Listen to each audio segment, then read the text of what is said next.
The grand ballroom shimmered under golden chandeliers, and every corner of the corporate event echoed with laughter, clinking glasses, and whispers of promotions and power.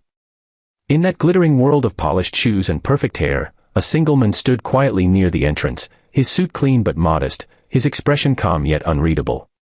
People brushed past him without noticing, assuming he was just another junior staffer or an outsider who accidentally walked in. No one even thought to greet him, because in their minds, he didn't belong there. They saw him as invisible. What they didn't know, what none of them could have imagined, was that the man they ignored so casually was the silent architect of everything they celebrated that night, the secret owner of the company about to finalize an $800 million international deal. And the moment they chose to humiliate him would be the turning point that revealed who truly deserved respect, and who never did. If you believe in kindness, humility, and second chances, take a moment to like, comment, share, and subscribe to Kindness Thread. Your support helps these real-life inspired stories reach more hearts. The evening progressed with a prideful energy.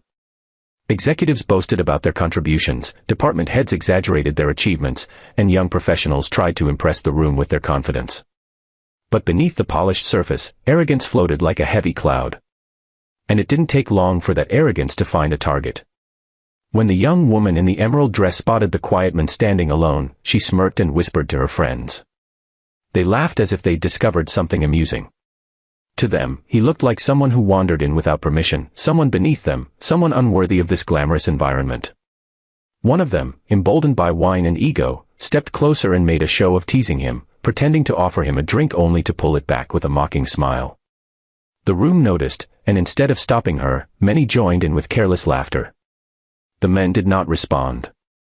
He simply looked at the floor, took slow breaths, and remained still, his silence misread as weakness. When the woman finally tipped the glass and let the red wine pour over his head, the crowd gasped, and then laughed harder. The crimson liquid dripped down his face, onto his suit, staining the collar and fabric as murmurs filled the room. They thought they had reduced him to a joke. They thought the humiliation would make him walk out in shame. But he didn't move. He didn't raise his voice. He didn't flinch. It was as if he had known all along what kind of people they were behind their polished smiles. Somewhere inside him, old memories flickered, memories of growing up poor, of being ignored, underestimated, and looked down upon. Memories of teachers who thought he'd never succeed, employers who dismissed him, people who judged him by his silence rather than his strength. But those memories had shaped him, not broken him. They had fueled his determination to build something great, something that could never be taken from him. And that is exactly what he had done. Only a few people in the entire company knew who he really was.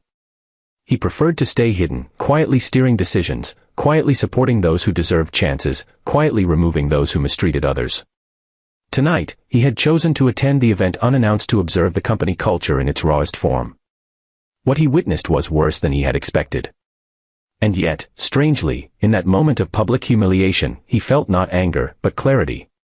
The mask had been lifted from the faces of people he had trusted with leadership. And their cruelty told him everything he needed to know. When the CEO finally entered the room and saw the scene, his expression shifted from confusion to shock to horror. He rushed toward the silent man, addressing him with a respect that made the entire hall freeze. Whispers spread instantly. Something was wrong, terribly wrong. Why was the CEO speaking to this nobody with such urgency? Why was he apologizing so desperately? And why was the quiet man suddenly the center of the room's fearful attention? The truth arrived like a thunderclap. Someone recognized him. Someone whispered his title. Someone else gasped loudly enough for the room to hear.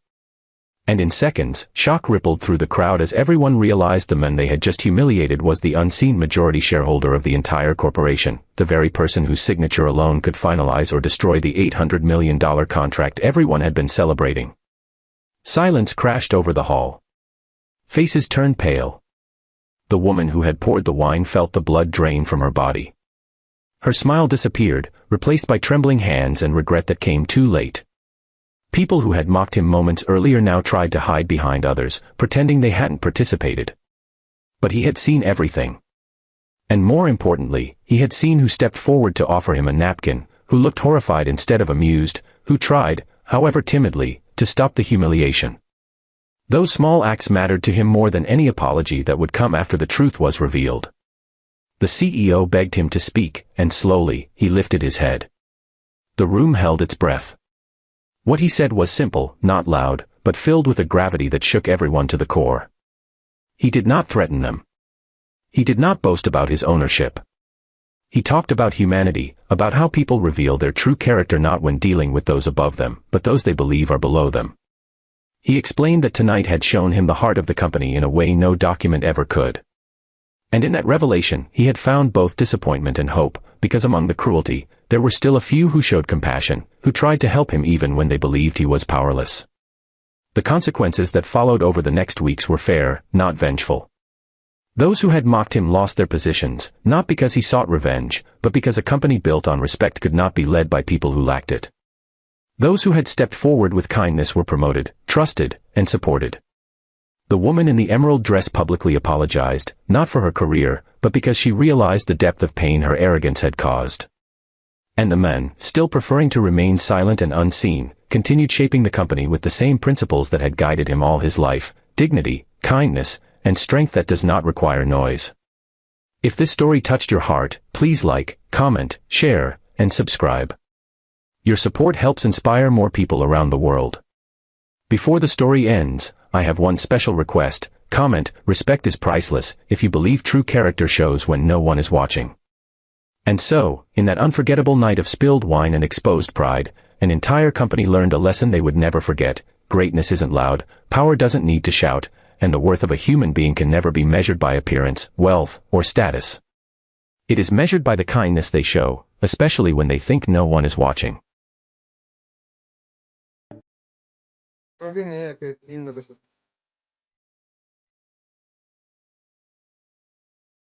Bueno, yo puse una cancioncita más que vamos a escuchar. Y apenas termine esta cancioncita, vamos a ir directo al GTA. No sé si están los pibes acá.